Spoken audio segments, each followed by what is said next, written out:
The wind howled through Blackwood Valley like a warning that no one ever listened to. Dust rolled across the cracked earth, swirling around abandoned wagons and the skeletons of buildings that once held laughter. Now, only silence lived there along with rumors. Rumors of a man. A killer.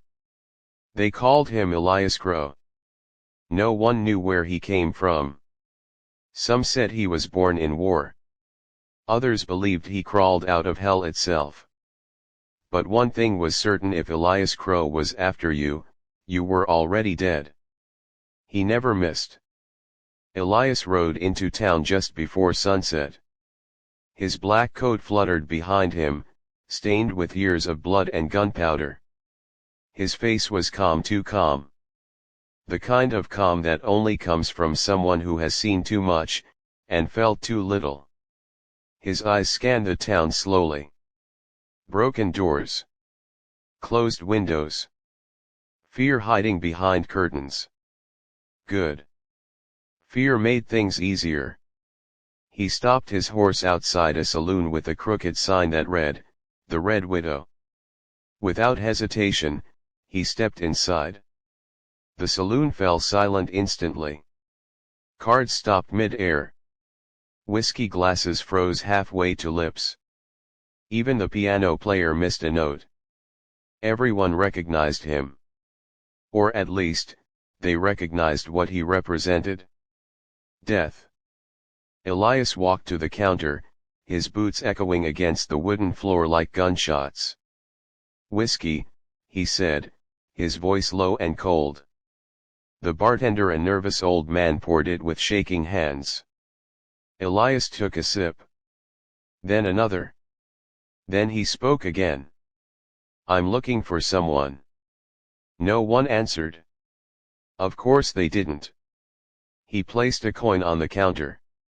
"He's worth more than this town." That got their attention. From the corner of the room, a voice finally spoke. "You mean Daniel Reyes?" Elias didn't turn. But his hand slowly moved closer to his gun. "Keep talking."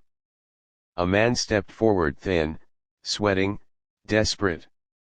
"He's not here anymore, left 2 days ago. Headed north.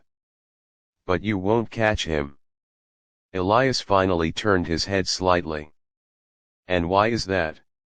The man swallowed. "Because, he's not alone." Elias finished his drink and stood up. "Everyone's alone in the end," he said. Then he walked out. But he was wrong. Because not far from Blackwood Valley, Daniel Reyes wasn't alone. And neither was the girl who was about to change everything. Part 2, The Girl in the Forest. The forest north of Blackwood Valley was dense and alive. Unlike the Dead Valley, this place breathed. Birds chirped. Leaves whispered. And hidden among the trees, a small cabin stood quietly beside a stream. Inside, a girl moved swiftly. Her name was Lena Voss. She wasn't like the others. Her eyes held fire. Her hands were steady. And her past was buried deep enough to kill anyone who tried to dig it up. She loaded a rifle with practiced precision.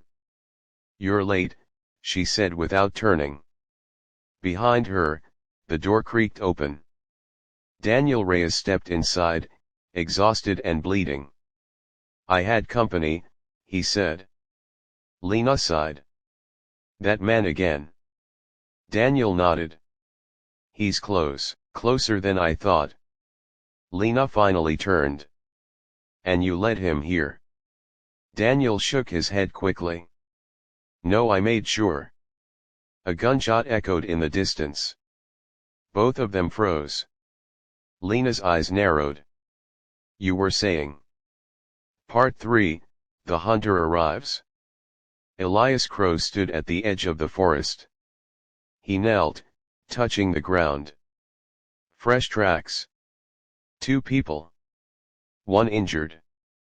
Perfect. He stood slowly, loading his revolver.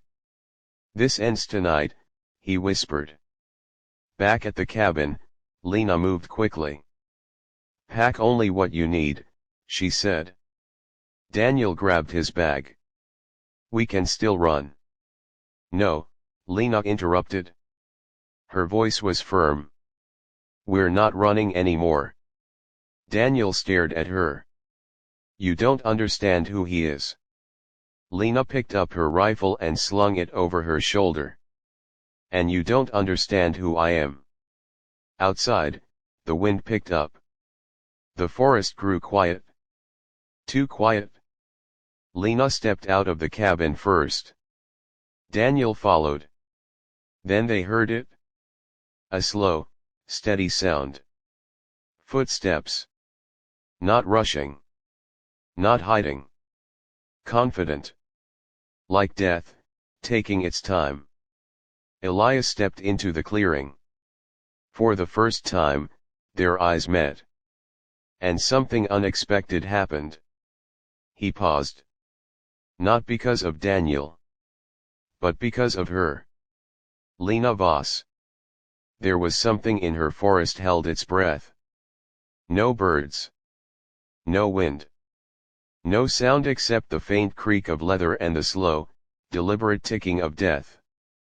Elias Crowe stood still, his revolver steady, his eyes locked on Lena. She didn't flinch. Didn't blink. Didn't step back. Most people broke long before this moment. Fear usually cracked them open like dry wood. But not her. No, she stood like fire wrapped in flesh. Dangerous. Alive. Unafraid. Last warning, Lena said, her rifle aimed straight at his chest. Turn around and walk away. Elias tilted his head slightly. You don't know who I am. I don't care, she replied. A pause. Then. You should. Daniel shifted behind her, his voice shaking. Lena, please, this is him. She didn't look back. I know. Elias's eyes flicked toward Daniel. You run a long way just to die tired. Daniel clenched his fists. You don't have to do this. Elias's expression didn't change. Yes, he said quietly. I do. But something was off. Something he couldn't explain. His finger rested on the trigger, yet he didn't pull it. Why he had killed men faster than a heartbeat. So why was this moment stretching? Why was she? His eyes sharpened. Lena shifted her stance slightly. Perfect balance. Controlled breathing. Trigger discipline. She wasn't bluffing. She could shoot. And maybe, just maybe, she could hit him first. A slow smile crept across Elias's face. Interesting. The wind returned suddenly, rushing through the trees. Leaves scattered across the clearing like whispers of chaos. And then.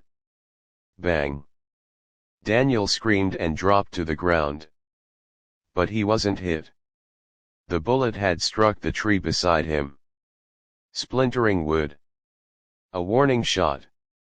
Lena's rifle hadn't moved. Elias lowered his gun slightly. You hesitated, she said, so did you. Their eyes locked again. And in that moment, something shifted. Not weakness. Not mercy. Something far more dangerous. Curiosity. Elias spoke first. You protect him like he matters. Lena's voice was steady. He does. He's a thief. A liar. A man who sold out people for money. I know exactly what he is. Then why? Lena didn't answer immediately. Instead, she took one step forward. Still aiming at him. Because people can change. Elias let out a quiet, humorless laugh. No, he said. They don't.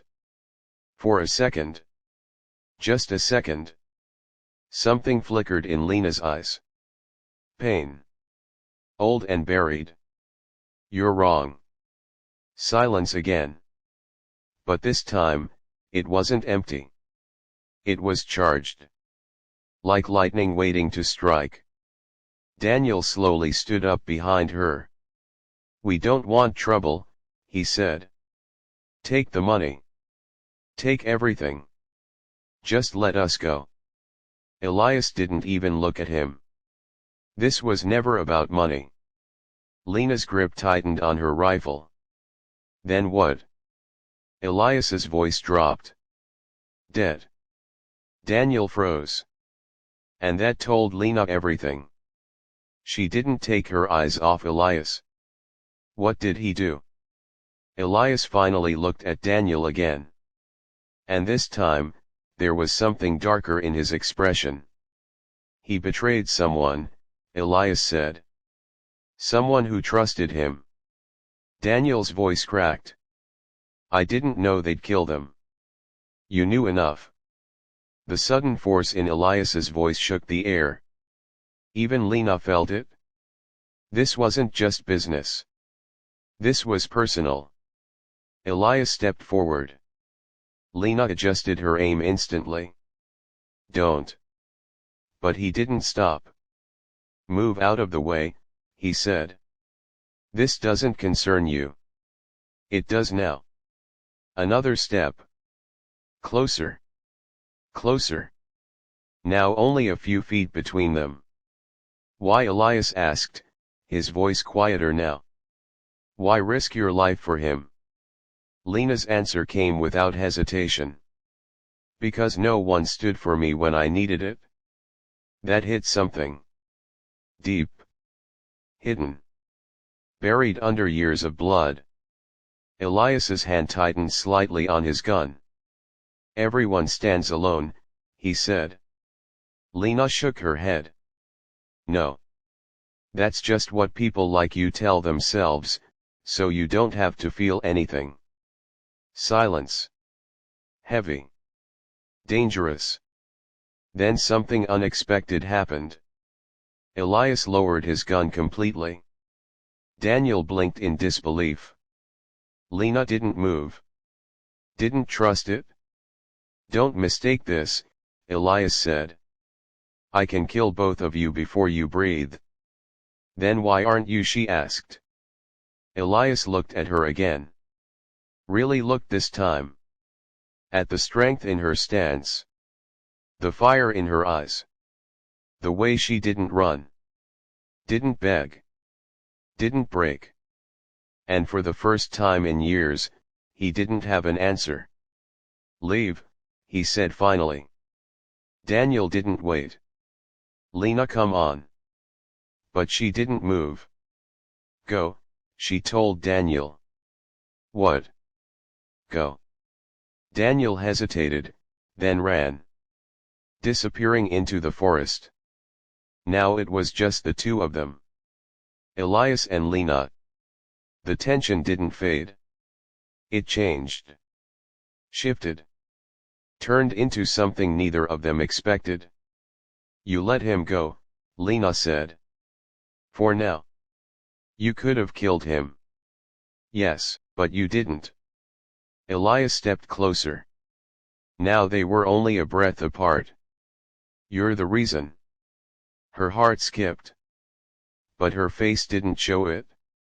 Don't make me regret that. I won't. Another pause. But this one felt different. Softer. Warmer. More dangerous than any gun. What's your name? Elias asked. Lena. He nodded slowly. Lena. The way he said it. Like it meant something. Like it mattered. You should leave this place, he said. Men like me, don't bring anything but death. Lena met his gaze. And yet, you didn't kill me. A flicker of something passed through his eyes. Something human. Something fragile. Something he had buried long ago. "Not yet," he said quietly. And then, without another word, Elias Crowe turned, and walked away into the forest. Lena stood there long after he was gone. Her rifle slowly lowering. Her heartbeat refusing to calm. She didn't understand what just happened. She should be dead. Daniel should be dead. But they weren't. And somehow, that felt more dangerous than anything else. Because deep down, she knew this wasn't the end. It was the beginning.